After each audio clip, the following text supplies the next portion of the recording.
नमस्कार। आज हम सफर पर चलेंगे शेक्सपियर की एक बहुत ही मजेदार और उलझी हुई कॉमेडी में, जिसका नाम है ट्वेल्थ नाइट। चलिए इसकी कहानी को समझते हैं एक आसान से हिंदी सारांश में। तो सबसे पहले एक सवाल, क्या होता है जब प्यार और कंफ्यूजन मतलब कि भ्रम आपस में टकरा जाते हैं? ये सिर्फ एक सवाल नहीं है, बल्कि यही वो धुरी है जिस पर ये पूरी मजेदार रोमांटिक कहानी घूमती है। तो कहानी शुरू करते हैं। देखते हैं कि आखिर ये सारा मामला, ये सारी गड़बड़ी शुरू कहां से होती है।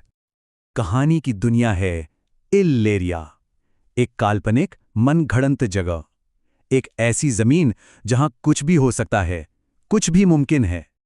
तो देखिए, सब कुछ शुरू होता है एक भयानक समुद्री तूफान के साथ। एक जहाज तबाह हो जाता है और इसी तबाही में वायोला और सेबेस्टियन नाम के जुड़वा भाई बहन एक दूसरे से बिछड़ जाते हैं। बेचारी वायोला को लगता है कि उसका भाई अब इस दुनिया में नहीं रहा, वो डूब गया है। अब सोचिए, एक अनजान जगह पर वो बिल्कुल अकेली है। अपनी सुरक्षा के लिए वो एक बड़ा फैसला करती है, एक लड़के का भेष अपनाने का। और लड़की के इस नए रूप में वायोला अपना एक नया नाम भी रखती है, सेसारियो। अब एक आदमी बनकर उसे वो आज़ादी मिलती है जो एक औरत के तौर पर शायद नहीं मिलती, और इसी आज़ादी का इस्तेमाल करके वो वहां के शक्तिशाली ड्यूक और सीनो की यहां काम करने लगती है। और बस यहीं से शुरू होता है उलझनों और मजेदार गलतफहमियों का एक ऐसा सिलसिला जो बस बढ़ता ही जाता है। अब आते हैं कहानी के बिल्कुल दिल में, जहां हमें मिलता है एक लव ट्रायंगल। लेकिन ये कोई आम लव ट्रायंगल नहीं है, ये एक ऐसा उलझा हुआ प्रेम त्रिकोण है जो जितना कंफ्यूजिंग है उतना ही मजेदार भी। तो ये ट्रायंगल है कैसा, जरा समझिए। ड्यूक और सीनो वो ओलिविया के प्यार में पागल हैं, लेकिन ओलिविया अपने भाई की मौत के गम में डूबी हुई है और उसे ड्यूक में कोई दिलचस्पी नहीं है।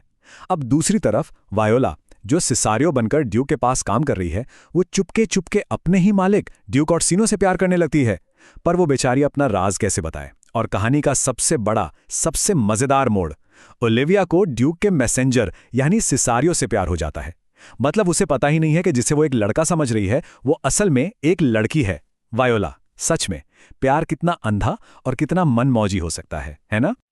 अच्छा, तो एक तरफ तो ये प्यार की खिचड़ी पक रही है, और इसी के साथ साथ कहानी में एक और बड़ा ही मजेदार सा प्लॉट चल रहा है, और वो है एक शानदार प्रैंक का। तो इस मजाक का शिकार कौन बनने वाला है? मैलवोलियो। ये ओलिविया का बड़ा ही गंभीर, अकड़ू और थोड़ा घमंडी टाइप का मैनेजर है। और मजाक करने वाले कौन हैं? सर टोबी, सर एंड्रू और मारिया की तिकड़ी। इनका प्लान क्या है? बहुत सिंपल। मैलवोलियो को किसी तरह यह यकीन दिलाना है कि उसकी मालकिन ओलिविया उसके प्यार में दीवानी है। और ये प्लान काम कैसे करता है? बहुत चालाकी से। ये लोग एक नकली लव लेटर लिखते हैं और ऐसा दिखाते हैं जैसे वो ओलिविया ने मैलवोलियो के लिए लिखा हो। उस खत में उसे बड़ी अजीब अजीब हरकतें करने को कहा जाता है, जैसे कि भड़कीले पीले मोजे पहनो, क्रॉस गाटर लगाओ और हर वक्त मुस्कुराते रहो, ताकि ओलिविया इंप्रेस हो जाए। और बेचारा मैलवोलियो, वो तो उस जाल में पूरी तरह फंस जाता है। जब वो उस अजीब से हुलिये में ओलिविया के सामने पहुंचता है तो जो सीन बनता है वो बस देखने लायक होता है। सब उस पर खूब हंसते हैं।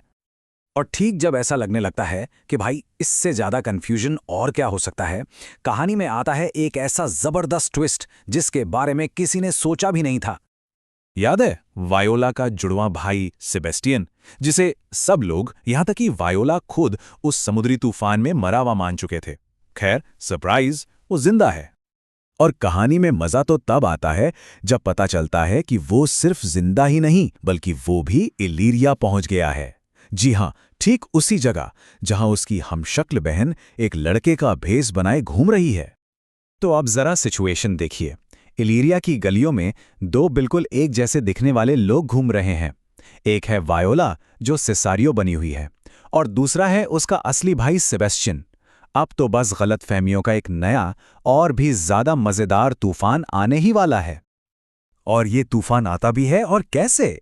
गलतफहमियां अपने पीक पर पहुंच जाती हैं जब ओलिविया सेबेस्टियन को सिसेरियो समझ बैठती है और उससे उसी वक्त शादी कर लेती है। सेबेस्टियन खुद हैरान है कि ये हो क्या रहा है, लेकिन भाई एक इतनी खूबसूरत और अमीर लड़की खुद शादी के लिए पूछ रही है तो वो भला क्यों मना करेगा?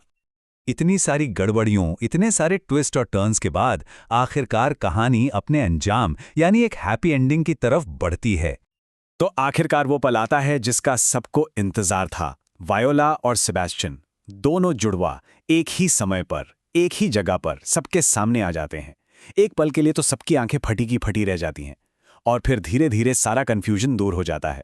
वायोला अपनी असली पहचान बताती है कि वो एक औरत है।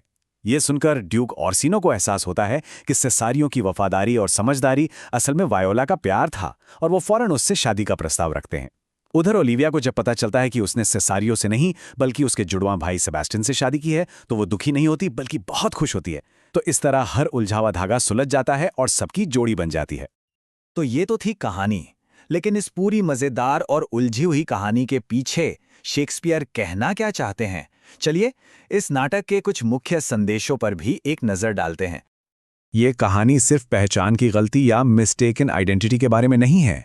ये प्यार और भ्रम के बीच की पतली सी लाइन के बारे में है। ये इस बात पे सोचने को मजबूर करती है कि हम कई बार किसी इंसान से नहीं बल्कि उस इंसान की एक इमेज से, एक ख्याल से प्यार कर बैठते हैं। और हाँ, जाहिर है ये एक ज़बरदस्त कॉमेडी है जो हमें हंसाती तो है ही, साथ ही समाज के तौर तरीकों पर हल्का सा तंज भी कसती है।